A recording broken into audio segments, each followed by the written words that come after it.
মধ্যে পাওয়া যায়। ও চাঁদপুর এলাকার নওজওয়ানেরা, ও চাঁদপুর এলাকার নবীরা শেখ উম্মতি গণেরা, ও নবীর প্রেমিকেরা, আমার নবী বিশ্ব নবী হাবিবুল্লাহ, আমার নবী পাকের আব্বাস জান আব্দুল্লাহ ওই জায়গাতে ওই মামার বাড়িতে তিনি ইন্তেকাল হয়ে গেলেন। ইন্না লিল্লাহি ওয়া ইন্না ইলাইহি রাজিউন। হুজুর আমার দুনিয়া জমিন থেকে ইন্তেকাল হয়ে গেলেন, হুজুর আমার দুনিয়া জমিন থেকে বিদায় নিয়ে চলে গেলেন। এবারে আর লাশ তো ফিরে আনা সম্ভব নয়। এবারে তিনি কি করলেন, ওই জায়গাতে তাকে দাফন করে দিয়ে আব্দুল্লাহ হুজুরের বড় চাচা, আপনার বড় ভাই আব্দুল মুত্তালিবের বড় ছেলে হারেস, আমার নবীর বড় চাচা, তিনি ওখানেই মাটি দিয়ে চলে আসলেন। কিতাবের মধ্যে পাওয়া যায় এই খবরটা যখন মক্কা জমিনে ইয়াসরিব জমিনে, এমন করে মক্কা জমিনে বিবাক্কাতা জমিনে যখন ছড়িয়ে গেল, কিতাবের মধ্যে পাওয়া যায় ওই সময় আরবের একটা রেওয়াজ ছিল। ওই রেওয়াজটা হলো, যদি কোনো মুসলিম বোনের, মুসলিম মায়ের পুত্র সন্তান না থাকে, ওই সন্তান না থাকার কারণে, ওই পুত্র সন্তান না থাকার কারণে ওই মেয়েটাকে, ওই স্ত্রীটাকে আর আপনার শ্বশুর বাড়ি থাকা হবে না, তাকে বাবার বাড়ি চলে যেতে হবে। এই খবরটা যখন পৌঁছে গেছে, আব্দুল মুত্তালিব হুজুর তিনি তো খানায়ে কাবার রক্ষক ছিলেন, তিনি খানায়ে কাবার দেখাশোনা করতেন, তিনি খানায়ে কাবার মোতওয়াল্লি ছিলেন, খানায়ে কাবার চাবি ছিল তার হাতে। খানায়ে কাবা দেখবহুল পরিষ্কার পরিচ্ছন্ন সমস্ত কিছু করতেন। কত মাকামালা জীবন, কাবা শরীফের মোতওয়াল্লি তিনি আকারে। সেই বাড়িতে, সেই ঘরে মুহাম্মদুর রাসূলুল্লাহকে আমার আল্লাহ পাক পাঠিয়ে দিয়েছে। আর একটু জোরে বলুন, এ নবীর উম্মতিগণের, আমার নবী বিশ্ব নবীর দাদুর কাছে যখন এই খবরটা চলে আসলো, বিশ্ব নবীর দাদু আব্দুল মুত্তালিব ডুকরে ডুকরে ডুকরে ডুকরে কাঁদতে লাগলেন। কেন কেন কাঁদতে লেগেছেন? এই কান্নাটা অন্য কিছু নয়, এই কান্নাটা হলো, আরে দুনিয়া জমিনে আল্লাহ পাক আমার আব্দুল্লাহকে এমন একটা নূর দিয়েছিলেন, যে নূরটা আমি পৃথিবীতে আমি আব্দুল মুত্তালিব কখনো দেখে না। ওই নূরটাকে আল্লাহ আব্দুল মুত্তালিব হুজুরকে দিয়েছিলেন। আর ওই আব্দুল মুত্তালিব হুজুরের থেকে আল্লাহ 10টা সন্তান দিয়েছিলেন। কটা সন্তান? 10টা ছেলে। এই 10টা ছেলের মধ্য থেকে আল্লাহ সকলের কনিষ্ঠ ছোট ছেলেটা, নাম তার আব্দুল্লাহ, আল্লাহর বান্দা, আল্লাহর দাস, আমার রাসূলুল্লাহর আব্বাকে ওই নূরটাকে আল্লাহ পাক দিয়ে দিয়েছিলেন। জোরে বলুন সুবহানাল্লাহ। সেই নূরটাই হলো হযরতে মুহাম্মদ মুস্তাফা আহমদি মুজতাবা রাহমাতাল লিল আলামিন, সুলতানদের সুলতান, বাদশাদের বাদশা হাবিবুল্লাহ। জোরে বলুন সুবহানাল্লাহ। উফ, কাঁদছেন, কিন্তু কান্নাকাটি করে কি করবে? কান্না করে কি পাওয়া যাবে? যাবে না। মনটাকে বোঝাচ্ছে। এবারে শ্বশুর আর শাশুড়ি দুজনে আলোচনা করছে, কি করব? আব্দুল্লাহ তো চলে গেল, কিন্তু আমাদের বৌমা আমেনা এত ভালো মেয়ে, এরকম মেয়ে তো পৃথিবীতে পাওয়া যায় না, এত সুন্দর বৌমা তো পৃথিবীতে পাওয়া যায় না, কিন্তু বৌমাকে তো চলে যেতে হবে। দুইজন শাশুড়ি শ্বশুর তিন চিন্তা করছে কিভাবে বৌমাকে বাড়িতে রাখা যায়। জোরে বলো। একদিন দুদিন 5 দিন পার হতে হতে আরবের গোত্র বিশেষ কিছু লিডার চলে আসলে, এসে বলছে, ও আব্দুল মুত্তালিব শোনেন না, আপনি যেহেতু কুরাইশ বংশের একজন নেতা, লিডার, আপনাকে বলতে আর অবকাশ নেই, আপনি নিশ্চয়ই জানেন আমাদের একটা রেওয়াজ রয়েছে, যদি কোনো মুসলিম মায়ের কোনো পুত্র সন্তান না থাকে, ওই বৌমাটাকে, ওই স্ত্রীটাকে আর আপনার শ্বশুর বাড়ি থাকা হবে না, তার স্বামীর ঘরে থাকা হবে না, বাপের বাড়ি চলে যেতে হবে। অতএব আপনার আব্দুল্লাহ যখন ইন্তেকাল করে গেছে, আপনার বৌমার কোনো ছেলেও নেই, মেয়েও নেই, অতএব ওকে বাপের বাড়ি পাঠিয়ে দেন। আব্দুল মুত্তালিব হুজুর বললেন, আপনারা যেটা প্রস্তাব দিয়েছেন এ প্রস্তাব প্রত্যাখ্যান করবার মতো আমার কোনো অবকাশ নেই, আমি অবশ্যই মানতে হবে। কিন্তু একটা ব্যতিক্রম বিষয় যেটি আমি আপনাদের কাছে একটু শেয়ার করি বলি, সেটি হচ্ছে আমার বৌমা আমেনার পেটে আজকের 6 মাসের কয়েকদিন, 6 মাস কয়েকদিন হয়েছে একটা আল্লাহ সন্তান দিয়েছে।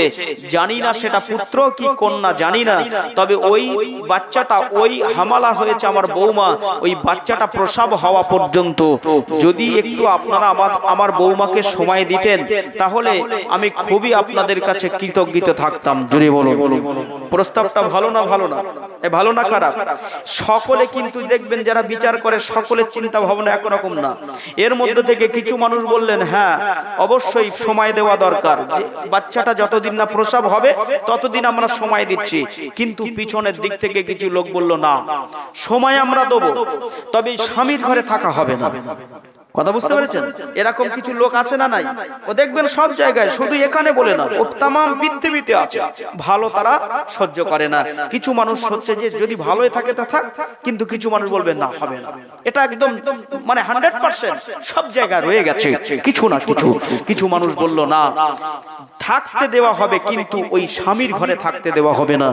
ওই যে পাহাড় দেখা যায় জাবলে আবু কোবায়েস, ওই জাবলে আবু কোবায়েস পাহাড়ের নিচে ওখানে একটা খাজুর পাতা দিয়ে ছোট্ট কুঠির বানিয়ে দেন, বাটি বানিয়ে দেন, ছোট্ট বাড়ি বানিয়ে দেন।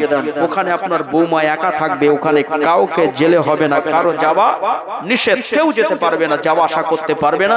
খাওয়ার সময় শুধু তার কাছে দুটো খাদ্য পৌঁছে দেবে, ওখানেই থাকবে বাচ্চাটা হওয়া পর্যন্ত। বাচ্চাটা প্রসব হবে, যদি পুত্র সন্তান হয় সেখানে থাকবে, আর যদি না হয় তাহলে বাবার বাড়ি চলে যাবে। কথা কি বুঝতে পেরেছেন? বোঝাতে পারলাম? মুসলমান ঘরে ছেলে মেয়েরা, ও আমার চাঁদপুর এলাকার নওজওয়ানেরা, সোনার মানিকেরা, আরে দুনিয়া জমিনে কে আল্লাহ পাক যে নবীকে না সৃজন করলে কিছুই সৃজন করতেন না। ওয়া মা আরসালনাকা ইল্লা রাহমাতাল লিল আলামিন, যে নবীকে तमाम পৃথিবীবাসীর জন্য রহমত করে আল্লাহ দুনিয়া জমিনে পাঠিয়েছে। আরে ওই নবী দুনিয়া জমিনে আসার প্রথমটা আপনি একটু চিন্তা করুন। আরে আমি আব্দুল ওদুদ দুনিয়া জমিনে এসেছিলাম, আমার গ্রামের মানুষ তো এমন কথা বলে নাই। আব্দুল সাত্তার চাঁদপুরে জন্মগ্রহণ করেছে, কেউ তো এমন কথা বলে নাই। কিন্তু তিনি দুনিয়ার বাদশাহ, যিনি আখিরাতের বাদশাহ, ওই নবীর ব্যাপারে কত মানুষ কত কথা বলেছিল। আমার নবী পাকের মা আম্মা আমেনা রাদিয়াল্লাহু তাআলা আনহা আম্মাকে কিনা বলেছিলেন সেদিনে, আম্মা জান আমেনাকে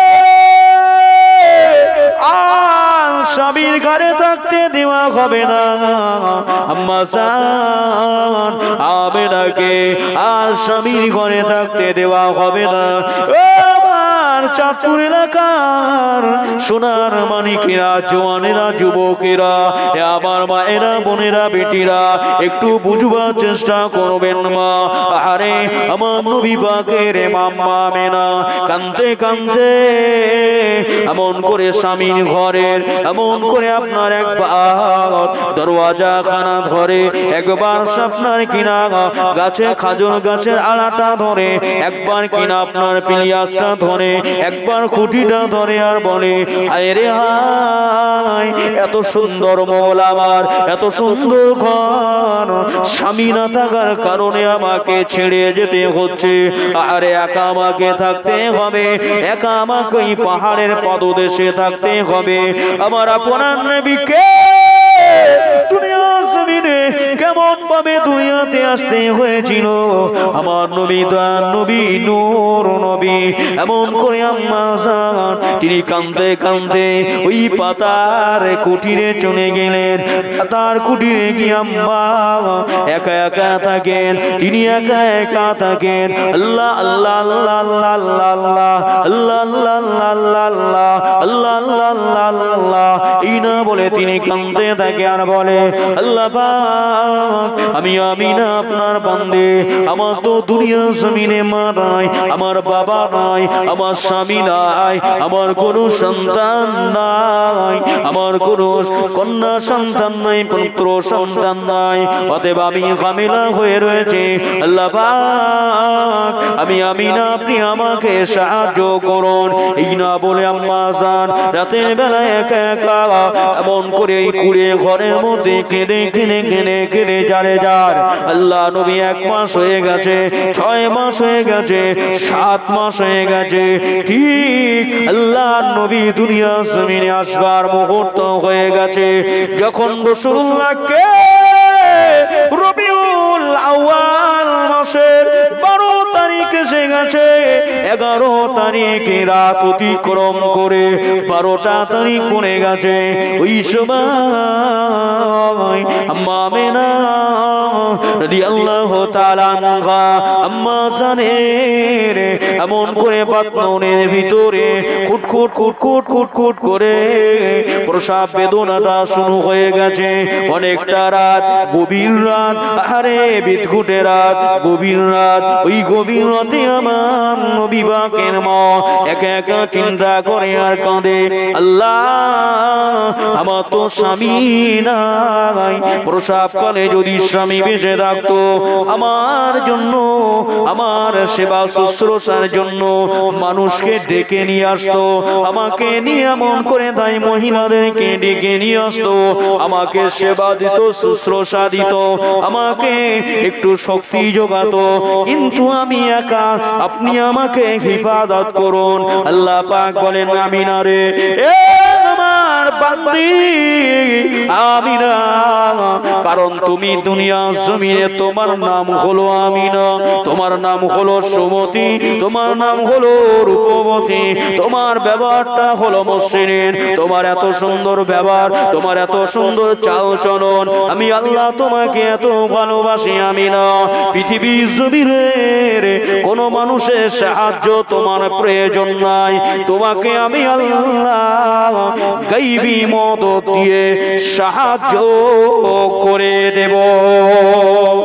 আর একটু জোরে বলুন, সকলে মিলে বলুন, এ নবীর উম্মতিগণেরা, আম্মা জান আমিনা রাদিয়াল্লাহু তাআলা আনহা, আম্মা জান ওই ঘরের ভিতরে তিনি একা রইতে লাগলেন।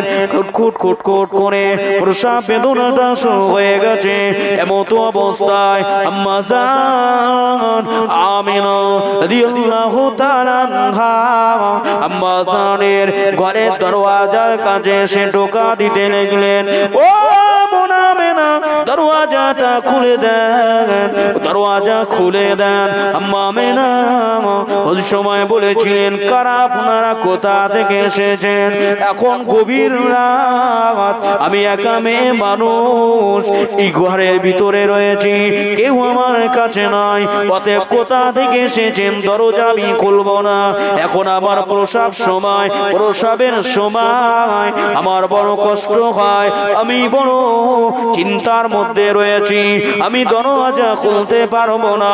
ওই সময় আম্মা আমিনা রাদিয়াল্লাহু তাআলা আনহাকে এমন করে বলেছিলেন, ও বোন আমিনা, আমরা পৃথিবীর কোনো মানুষ নয়, আমরা পৃথিবীর কেউ নয়, আমরা আল্লাহ পাকের পাঠানো 4 জন জান্নাতি মহিলা আপনার প্রসাব কাজে সহানুভূতি করবার জন্য পাঠিয়ে দিয়েছে। জোরে বলুন, আর একটু জোরে হবে না? নারে তাকবীর। হে রাসূল তোমার ভালোবাসি অন্তরে, শুধু মুখে নয়, জান্নাতের আশায় নয় হে রাসূল, জাহান্নাম কেউ ডরি না, জান্নাতের আশায় নয় হে রাসূল, জাহান্নাম কেউ ডরি না।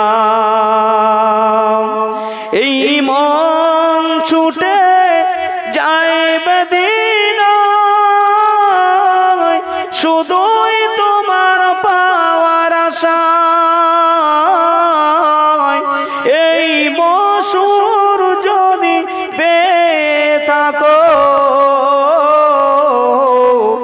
একবার দিদার দাও না এই সুর যদি পেয়ে থাকো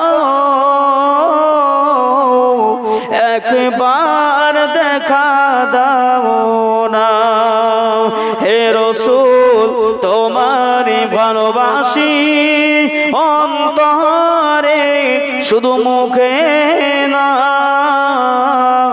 জান্নাতের আশায় নয় হে রাসূল জাহান্নাম কেউ ডরি না আল্লাহুম্মা এতক্ষণ কি করছিলে তুই ওয়া আলা আলি সাইয়্যিদিনা ও আমার নবীর উম্মতি গণেরা ও আমার চাঁদপুর এলাকার নওজোয়ানেরা তরুণেরা সোনার মানিকেরা আমার আপনার নবী আম্মা আমিনা রাদিয়াল্লাহু তাআলা আনহা আম্মা জান ওই এমন করে পাতার কুটিরের দরওয়াজাটা খুলে দিলেন আর জিনা পাতার কুটিরের দরওয়াজাটা খুলে দিলেন সঙ্গে সঙ্গে দেখা যায় আল্লাহর নবী দয়ার নবী নবীর প্রসাবকালের জন্য আল্লাহ পাক আমার নবী পাকের বাড়িতে আমার নবী পাকের দরবারে চারজন খাদেমাকে পাঠালেন একজনের নাম হলো হযরতে মা মারিয়াম আলাইহিস সালাতু ওয়াস সালাম একজনের নাম হলো হযরতে মা আসিয়া আলাইহিস সালাতু ওয়াস সালাম আর একজনের নাম হলো হযরতে মা রহিম আলাইহিস সালাতু ওয়াস সালাম আর একজনের নাম আমাদের সকলের মা পৃথিবীর এক নম্বর মা হযরতে মা হাওয়া আলাইহিস সালাম এই চারজনকে আল্লাহ জান্নাত থেকে পাঠিয়ে দিয়েছেন কারণ হলো দুনিয়া জমিনে নবী আমার দুনিয়াতে ভূমিষ্ঠ হবে আমার নবী ভূমিষ্ঠ হওয়ার পর পৃথিবীর কোন মানুষের মুখ দেখবে না আমার নবী নিষ্পাপ বেগুনা মাসুম নবীকে আল্লাহ গফিরা লাহুমা তাকাদ্দামা ওমা তাওয়াক্কার গফিরা লাহুমা তাকাদ্দামা মিন যামবিকা মা তাওয়াক্কার আমার নবীকে সামনে পিছনে ডাইনে বামের গোড়া মাফ করে আল্লাহ বেগুনা মাসুম করে পাঠিয়ে দিয়েছে তাই যাদেরকে তিনি দেখবেন তারাও হলো বেগুনা মাসুম আর একটু জোরে বলুন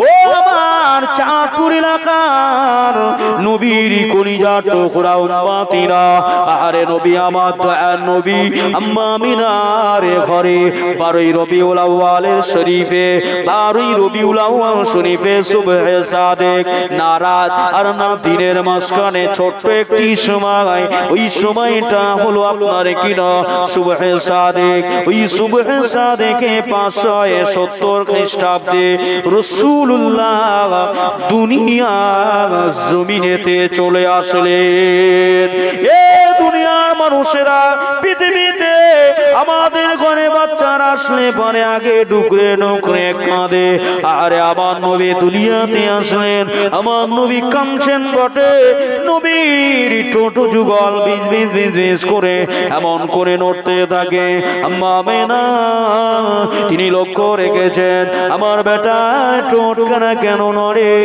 আরে আবার নবী বিশ্ব নবী দুনিয়া জমিনে আসলেন আমার নবী দুনিয়াতে এসে মাত্র উম্মতি উম্মতি উম্মতি বলে নবী আমার জিকির করতে লাগলেন আরে দুনিয়া জমিনে নবীর বাপ নাই।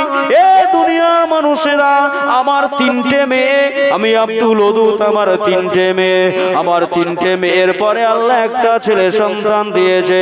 যখন ছেলেটা হলো, যারা যেখানে হয়েছে তারা বলছে হুজুর আপনার ছেলের নাড়ি কেটে দেব, 5000 টাকা দিতে হবে।